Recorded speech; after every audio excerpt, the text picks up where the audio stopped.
to getting started with Cicon software. I'm just going to do a quick preview of the product and show you how to navigate around on the system. After you do the initial install, the first thing I like to do is to go up to the toolbar size and change this back to small. That gives you a lot better view, I think, of the icons that are available up across the top. The next thing you'll want to do is you'll want to start a new project, and this brings up this nice window here that lets you select the type of PLC you're going to be developing for. We have our high-powered series, the XP series, both A and B versions. And CP series, kind of a big mainstream backplane PLC. We have quite a few of those installed around the world. The BP series, which is generally an older product for us that we still support. The PLC-S series, which is a very popular product that's recently come out. And the PLC-S block or micro S PLC. I'm going to just select the PLC-S and hit Next. This brings up a nice dialog box here that lets you select the location that you're going to store your project in, and as you'd expect, it brings up a tree that you can select locations.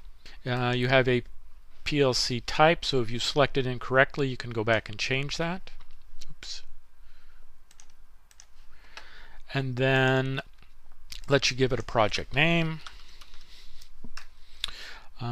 You can also go ahead and select if you're going to do function blocks on this program, or for the PLC-S series, this is also the same CPU that's in the hybrid touchscreen display PLC. So you can select that as well. And it just says it's going to automatically set up your communication standard for this. I'm going to leave that unchecked. You can say connections. This will let you decide how you're going to connect to the PLC. This is configurable in a couple of different places, so we're not going to worry about that right now. You say OK. This will bring up a new project for you. If you go up to Programs and right mouse click, you can say New Program.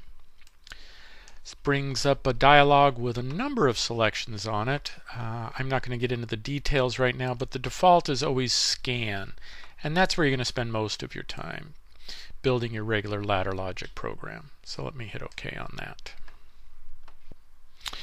Okay, now that you have your program up and ready to go, I'm going to show you a few other navigation tricks on our Cicon software before I wrap this video. You'll notice that there are several different panes here. We have a function block pane. This came out in version 6.0 of the Cicon software.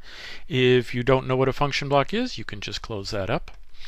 The device monitor view on the side here lets you go ahead and see when you're connected to a PLC. You can monitor in real time, and you can have that on a grid like this. You can also bring up the variable editor, and it has a couple of different options. So whenever you create an I/O point within the ladder logic program, there are different variable types, X words, Y words. I'll get into those in a later video, but here's how you navigate to them. The message window down here is also sizable. If you're having difficulty compiling a program or downloading it to the PLC, this is the first place to look. There's a lot of good information here that gets loaded in. Also, I'd like to go ahead and say that our help file on the Cicon software, as it is with all of the Cimon software, is very usable and very extensive. This is pretty much the user's manual for the product, and just about everything you want to do with the product is available in the help file. So please make that your first source of information, and I think you'll find it'll answer 99% of your questions.